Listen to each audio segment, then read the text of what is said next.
Black Ops Narratives, Act 13, Blowback.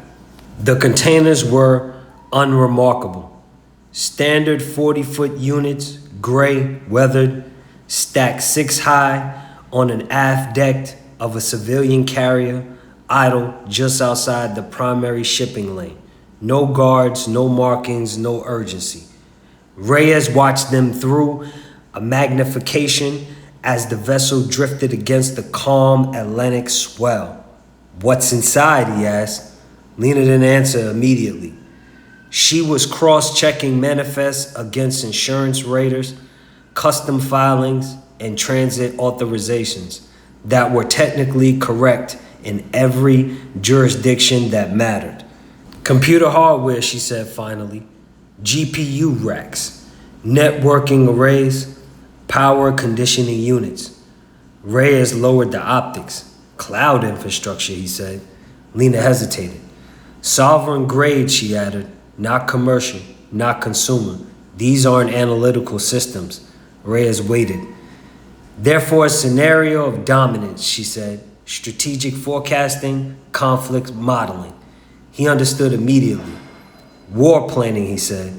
"Before war," Lena corrected, "so it's never needed to be declared." The ship's engine remained idle, waiting. The drift net did what it designed to do. Not seize the cargo, not stop the ship, just delay. That delay rippled outward quietly. Insurance exposed, widened. Secondary routes recalculated. Port intake schedules shifted by fractions of hours. That meant nothing to headlines and everything to systems. "They're compensating," Lena said, watching the model update, shifting deployment windows. "Deployment," Reyes repeated. "Yes," she said. "These systems aren't standalone. They're meant to be distributed, installed near ports, telecom hubs, and energy terminals." She brought up another layer. Offshore platforms appeared on the display, clustered like constellations. "San Cordova," she said. Reyes didn't react. "They refused extraction and realignment 3 months ago," Lena continued. "Pricing resistance, output independence, not public conflict." Reyes exhaled slowly. "So the system moves first," he said. "It always does," Lena replied. "Energy before armies." The carrier engines came to life, slow and deliberate. The first call came in unencrypted. A port authority official, tired, professional. "We're requesting clarification on your inquiry," the man said. "Our vessel has been delayed due to elevated risk scoring." Reyes listened without interrupting. "The cargo supported regional medical networks," the official continued. "If the delay extends, installation times will slip." Reyes closed his eyes briefly. "Medical networks, not medicine," Lena said quietly as the call ended. "Scheduling systems, supply prioritization, hospital loading models." Reyes understood. "They're testing tolerance," he said. "Yes," Lena replied. "How long a population can absorb disruption before it accepts intervention. 2 days of delay would degrade outcomes. 3 would shift blame. 4 would justify action. The system didn't need permission. It only needed time." Lena watched the projections tighten. "If we hold pressure," she said, "they don't cancel deployment." Reyes turned. "They rerouted." It continued, "They optimized." "You're saying?" "I'm saying this delay teaches the system," she said. "And once it's learned, it becomes better." Reyes stared at the vessel. "You didn't stop the weapon," he said. Lena's voice dropped.